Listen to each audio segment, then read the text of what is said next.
So this is a Nexus shard? Pretty cool.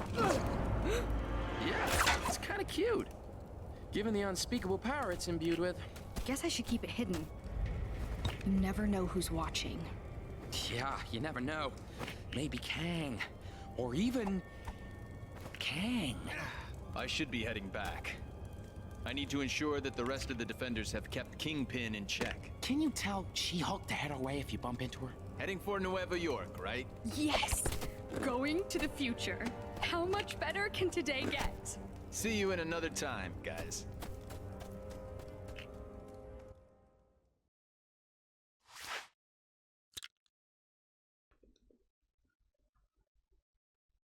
At least that's that. Let's go to Nueva York. All right! That's one Nexus fragment in the bag. Let's go get the next one. Nueva York, huh? Also known as the other New York in Kang's crazy kingdom. Wasp, are you listening in?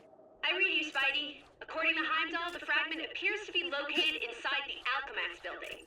Citizens are reminded that every waking moment of their life.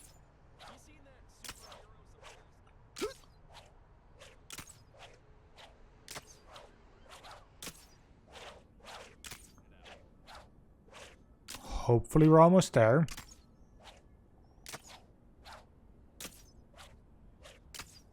Going down.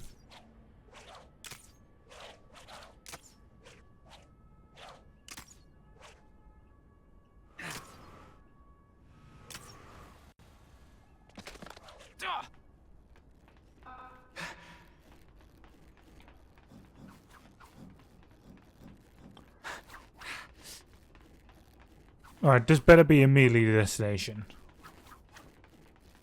It better not give me another point Nice soon of them enough. to leave the door open for us.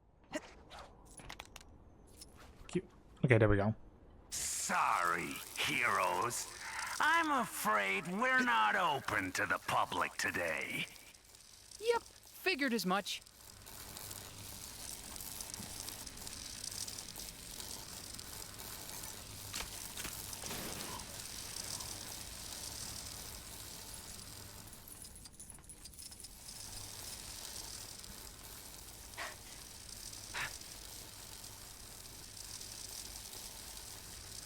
Let's see if the electricity is going all the way around.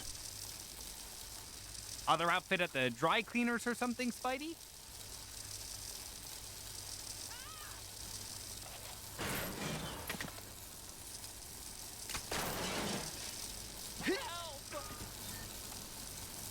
I can stand on those. Okay. Where can I find the simple life, man?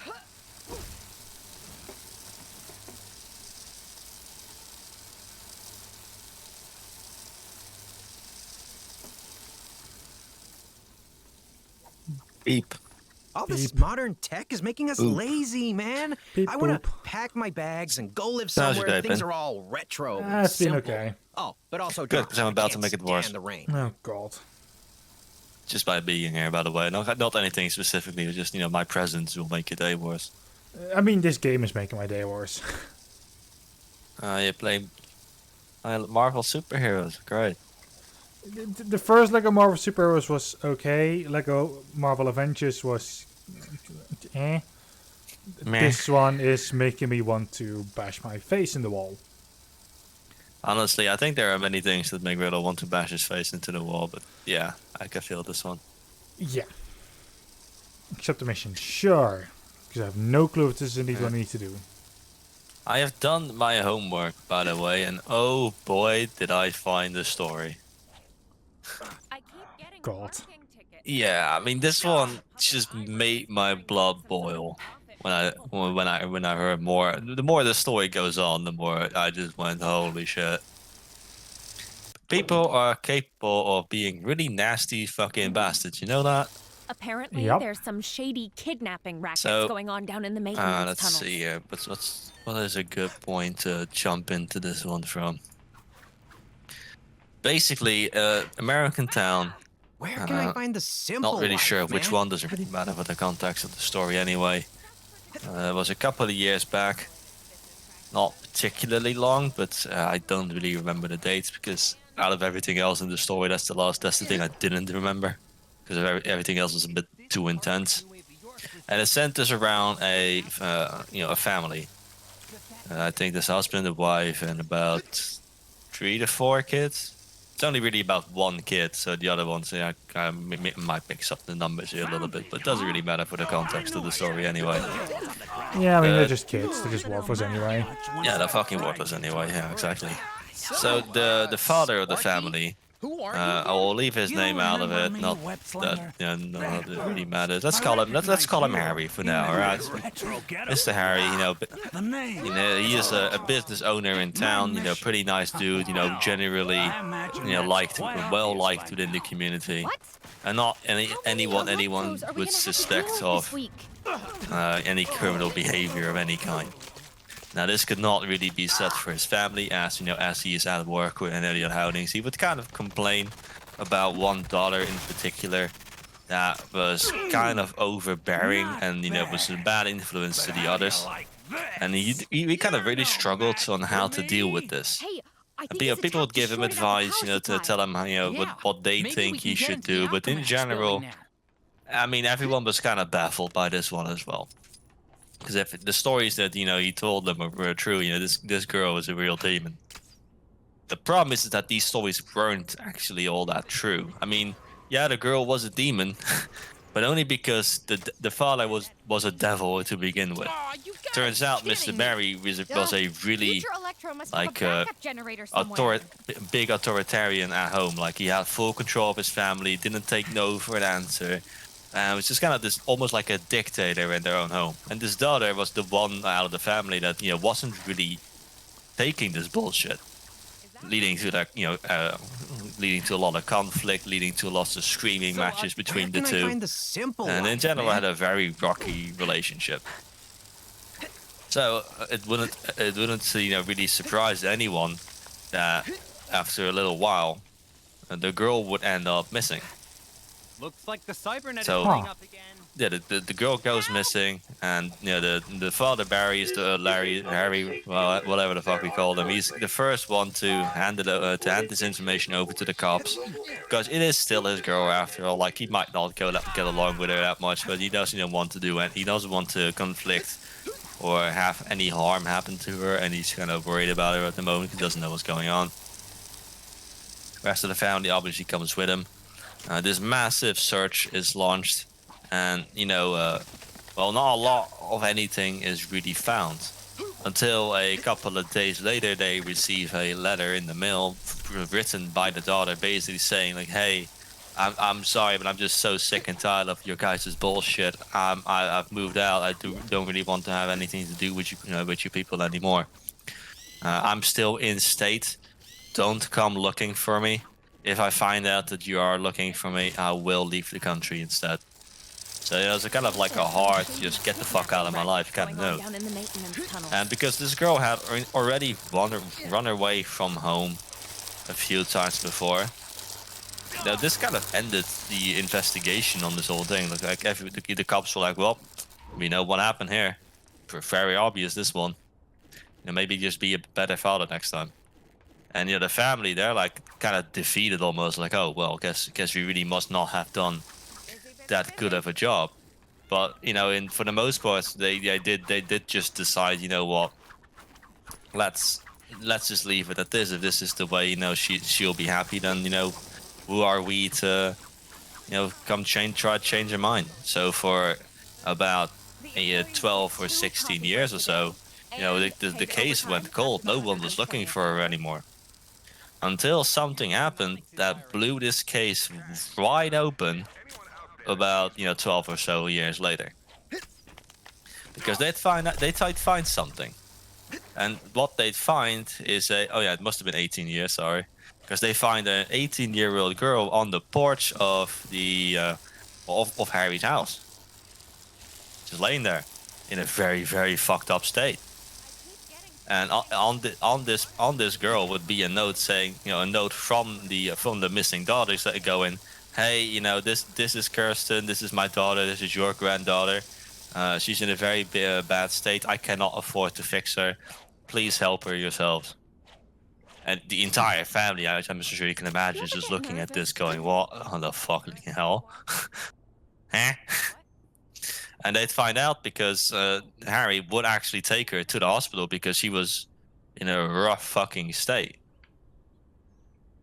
And at the hospital, the doctors, they didn't really know. Well, they didn't really know what they were looking at here because the girl didn't have any ID, any identification, didn't really seem to be registered anywhere. You know, it's as if she didn't really exist as a person. On top of this all, she also, the symptoms she had, you know, they couldn't really place it. Like there was nothing like that she wasn't physically hurt in any way, but also wasn't really suffering a sickness.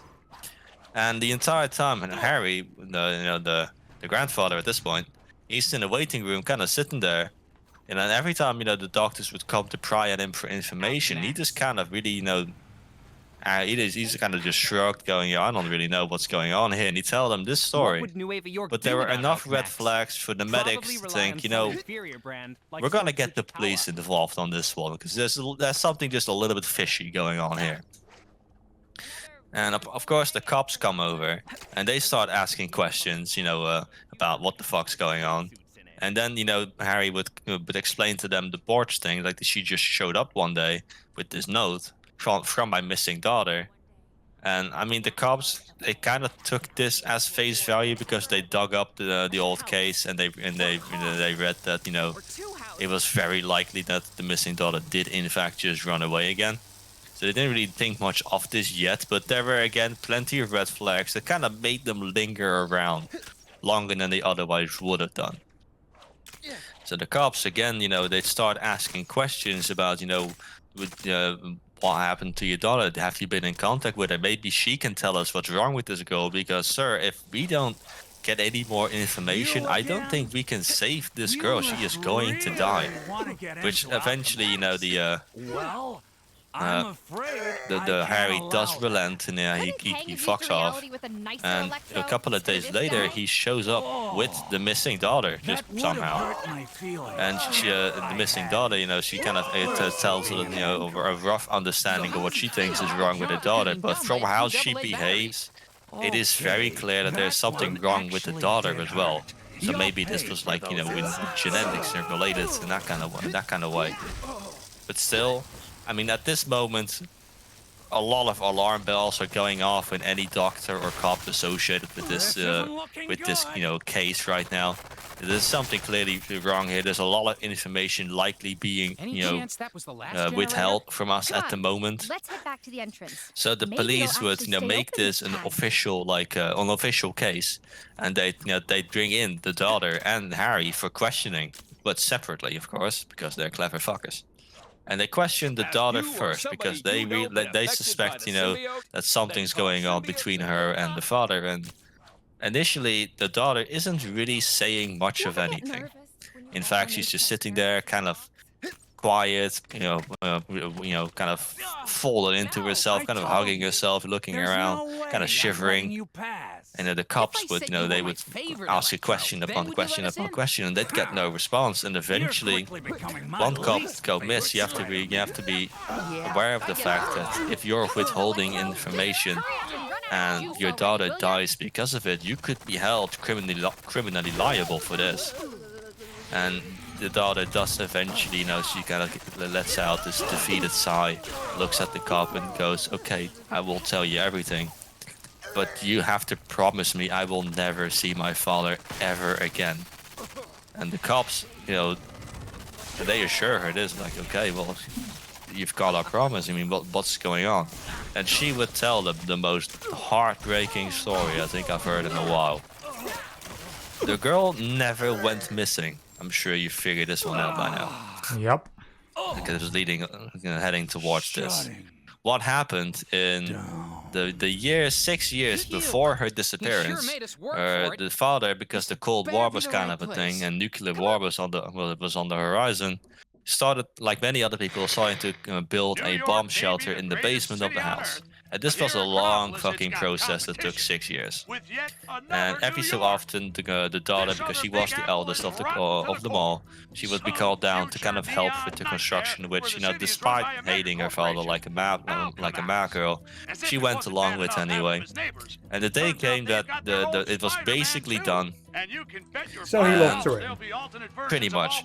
What happened exactly is he told her that, you know, he needed help to put the door in its hinges. So he had her hold the door, and he locked the hinges, put it in place. And the moment that was done, he just swung this door right at her in her face, you know, blowing her back into the bomb shelter. And then he'd step in after her and lock the door.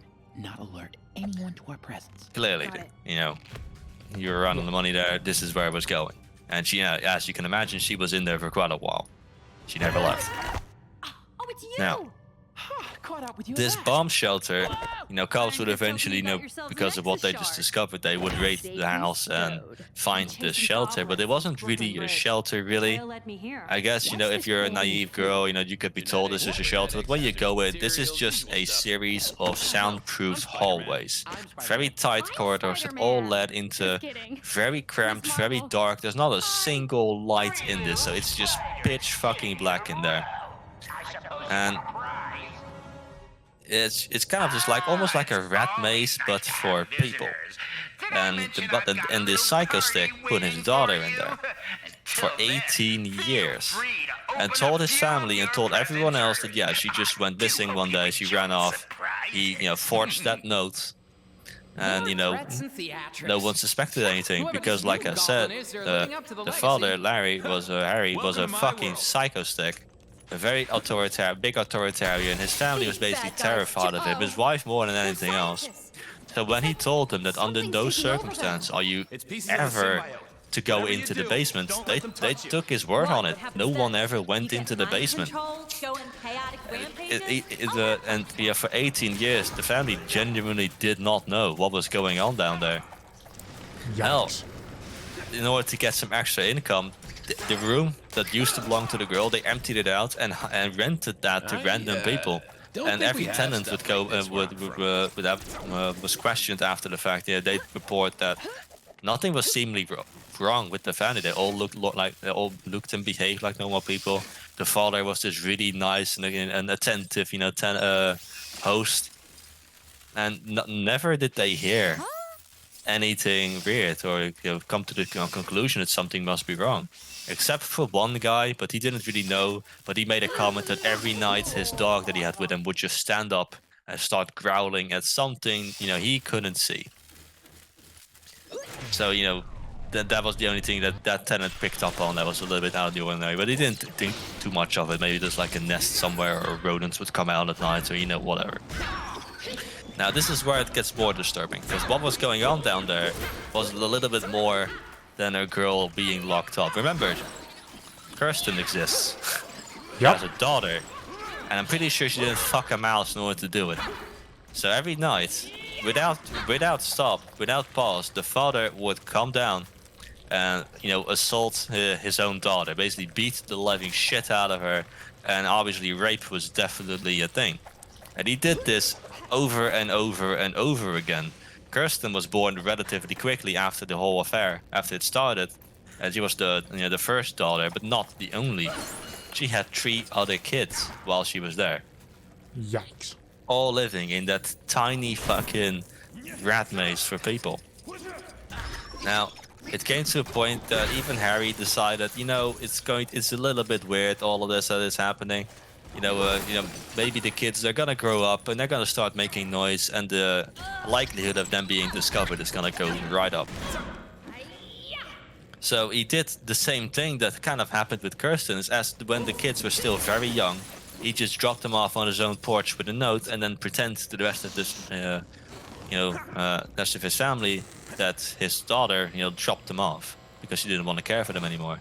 And for the entire lives of these kids who had no conscious memory of the whole basement thing, he just tell them that their mother is this piece of shit that doesn't care about them and just dropped them off, you know, because, you know, she's a lazy piece of shit. Meanwhile, he's raping her every night. Combination lock. It's just disgusting.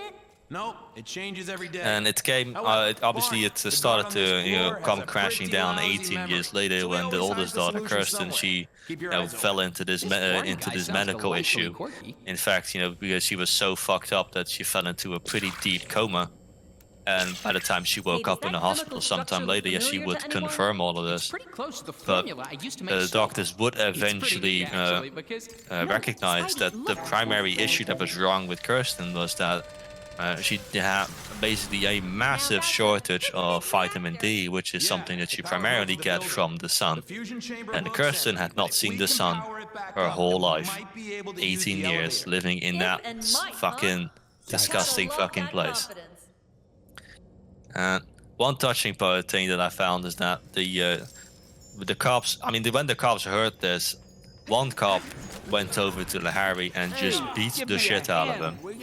No questions asked, I'm gonna fuck you up. The other cops just raced over to the house to look at this, with their own eyes.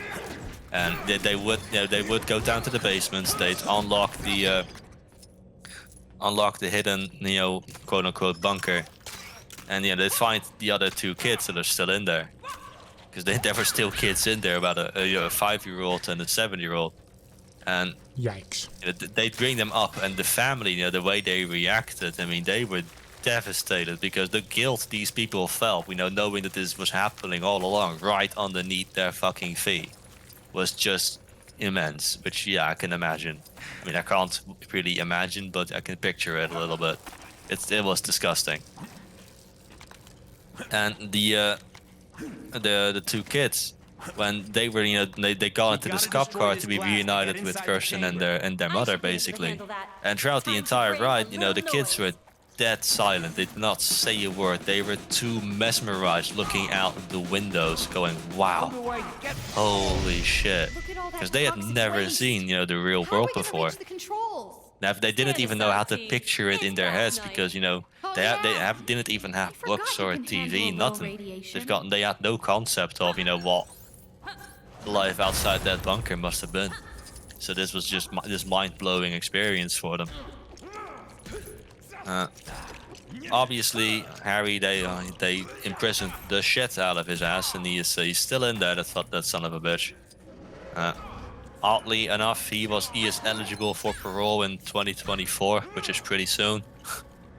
I really, question how in the world he's even eligible for parole, but whatever. What the fuck do I know? Should not be eligible for parole. Period. Yeah. I mean, the biggest argument was that he did not kill anyone, and honestly, I'd say what he did was probably fucking worse, dude. Honestly. Seriously, killing someone is putting someone out of the misery. This is not what they've done. He's pretty much been damaging people rather than putting them out of the misery. Yeah, exactly. But he's going to be coming out relatively soon-ish. But his old family, they've all turned their backs on him massively. And the daughter and her family, they have been taken away. Obviously, they've been undergoing this long process of rehabilitation and trying to reintegrate into society. They've been given new names and been moved off to somewhere else on the world. There's very little information about them, basically on purpose, so they can live their anonymous lives again. So we don't really know much about how they're doing, what they're up to these days. But some anonymous sources that also left out a lot of details did confirm that they have kind of successfully reintegrated into society, and where they are now, they are kind of just happily living their lives. So it does have a relative happy ending over here. Yeah, true. But still, this is not something that. I mean, this is when I heard this, I was just all struck. Going, what the your own family? Holy shit, dude! Wow. I mean, I'm not a big fan of my own family, but Jesus Christ, this is just a level of evil that was just incomprehensible to a degree. And the worst thing is that after I heard about this one, there were 2 other similar stories that were just like it. This is something that's happened plenty of times by now. Sometimes, people just do this kind of awful fucking shit. At least I'm glad that this time no one actually died, and the family that was hurt by this, the people that were locked up, they weren't like damaged to the point that their life was basically over. Right now, they are living happy lives. No doubt that they are still suffering with PTSD or whatever. Especially the older ones, like the mother and Kirsten were probably like the most fucked two out of the bunch. The younger kids probably have a lot easier time kind of adjusting. But even then, I would dare bet to say that they're still not going to be over this for a while. Yep. But yeah, I mean, Jesus, people are just fucky, dude. People suck. To your own family only, hell. Where the other two stories I'm gonna go over briefly, because you know exactly what's gonna be the twist here now. One happened pretty recently, actually, funnily enough. I mean, I used the word funnily enough, but there's nothing really funny about it. But it was a little bit less intense than this one. There were no rapes or whatever. Basically, another mother and father duo were very controlling over their kids. And and they would never allow them to actually leave the house. They would beat them up on the daily, chain them to beds. The house they lived in was just this disaster, disgusting fucking nightmare. They had green walls, and I assure you the walls were not supposed to be green, if that gives you any sort of idea of how fucked this place was. But on family photos, they would take their kids out on like big trips, and they do their best to portray the family as a happy, loving group. And on these photos, you could clearly tell that some of the kids, they don't really look right. But from if you don't have the context behind it, yeah, you probably wouldn't be able to really pick up on stuff. It was only after eventually one of the older girls, leapt out of the window, because she finally had the opportunity to do so, that she ran into a stranger and started getting the cops on their family's ass, because they had been basically living like prisoners in their own homes. And the girl that actually that ran off, her conversation with the first guy she went into was recorded, and you could kind of clearly tell by the way she speaks that she didn't really know how to communicate to normal people. Like, you could tell, like, she knows how to speak, obviously, but the way she phrases her words, the way she kind of slows down while talking, you could tell that she's kind of confused while she's talking, which was kind of, and yeah, it was a little bit of a sign about what was going on there. Yep. The cops would come, they would raid the house, get all the kids out, and so that one had a pretty happy ending as well, luckily. And there's another one that happened fucking forever ago, back when technology was not even really a thing. I need to see if I can find the pictures that were attached to this. Hold on.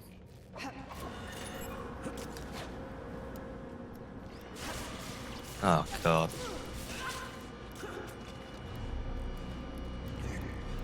I like how it's story time during a recording. Yeah, gotta keep it entertaining somehow, because the game certainly isn't. No, I just need to watch out with how I do things now. Like, I have to definitely watch this back.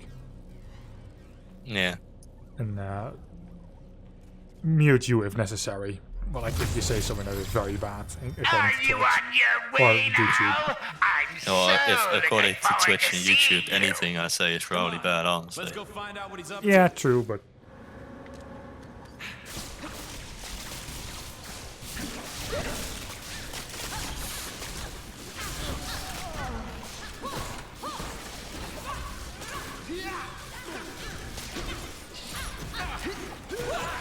let's see, I have found the fucky picture. I now need to find the normal one. Hey, give me a hand, will ya? There we go. So back in forever ago, in the what the fuck ever ages, somewhere in France lived this family, and they were pretty well off people. Like, they were part of the the French nobility basically. And they had a daughter. Her name was Blanche Monnier, weird French name, don't know how to pronounce it, whatever. This is the girl. As you can see, perfectly, normal looking, pretty nice looking girl. Now, you see, this family, much like the ones we've already discussed, they were kind of dicks most of the time, kind of authoritarian, kind of really controlling and cruel, just straight up cruel.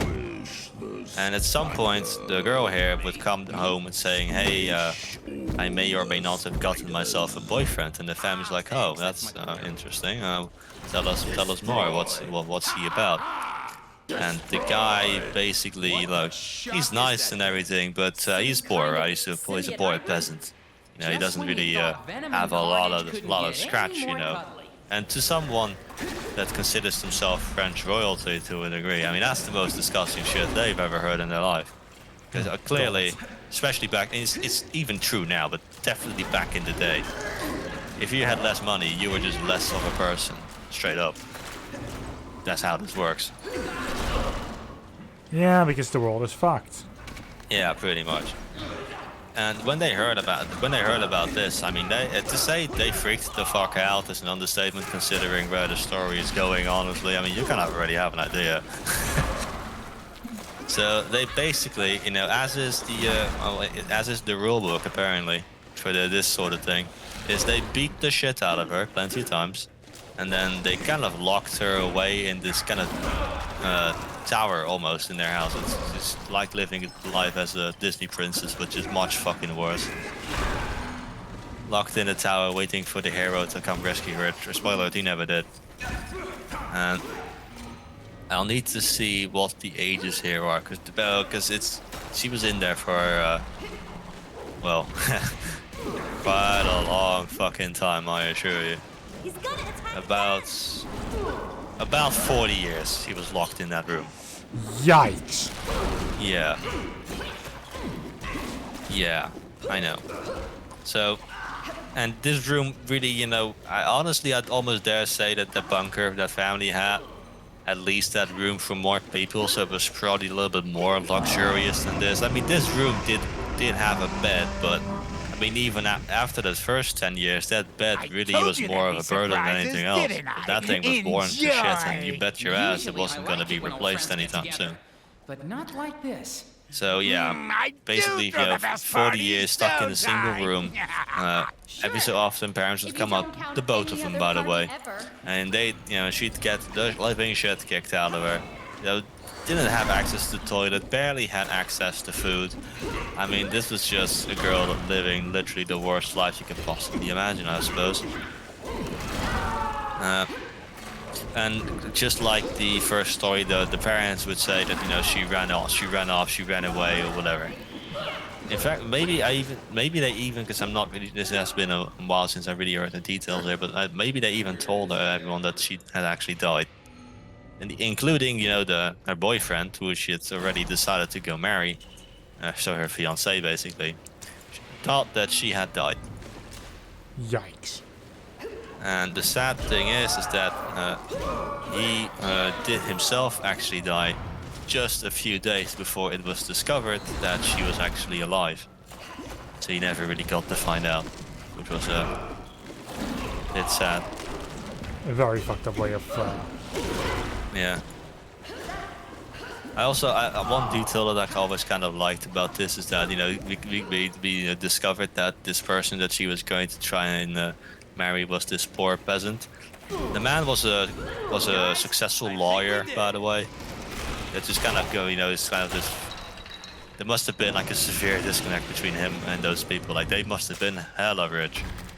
Because if you were a successful lawyer back in the day, and even if you are a successful lawyer in this day, yeah, you're rich, dude. Like you're well off.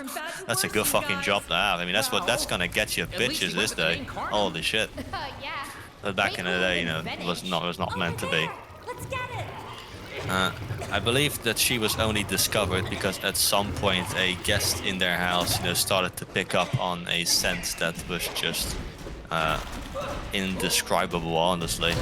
Which was just, I mean, what they were smelling was 40 years worth of shit and piss what you kind can of do with a little sinking into the floor of that house. Access Because to back then, every everything was reality. wood. Honestly, I'm surprised this didn't happen earlier, to be very honest with you. But Fair. Your idea is so much and so, when this was discovered, obviously the cops came in and raided the shit out of this place. And by the time that they found her, this is what she looked like. Just this decrepit husk of a person. Yikes. Yeah. Yeah. Fucking heartbreaking, honestly. You can't even tell, you know, they're the same person on the pictures over there. I mean, holy shit. Looks like some creepypasta, you know, fucking nightmare story bullshit. Now, she would obviously be taken out of that house and be moved into a medical and psychological ward, basically, because she had a lot of mental issues as a result of this, clearly. She was kind of fair. Surrounded by demons, honestly. And she had a less successful reintegration into society. Honestly, she never really got back on her feet after this. She did, you know, partially recover, but yeah, it's just it wasn't the happy ending that we'd want this to be. She died when she was 46, which is relatively young, obviously brought to bear by the state she lived in for most of her life.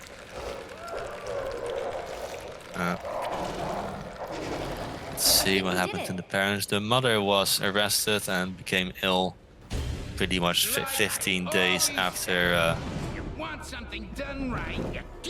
after being incarcerated, and died shortly after. So, yay. Should be more painful. Yeah. No, I mean, then you're gonna love what happened to the dad, honestly.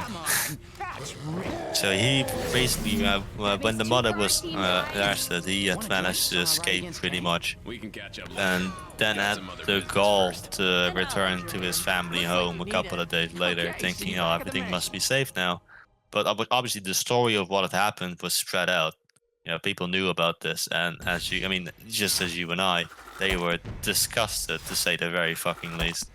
Yep. So when they saw him walking around, I mean, yeah.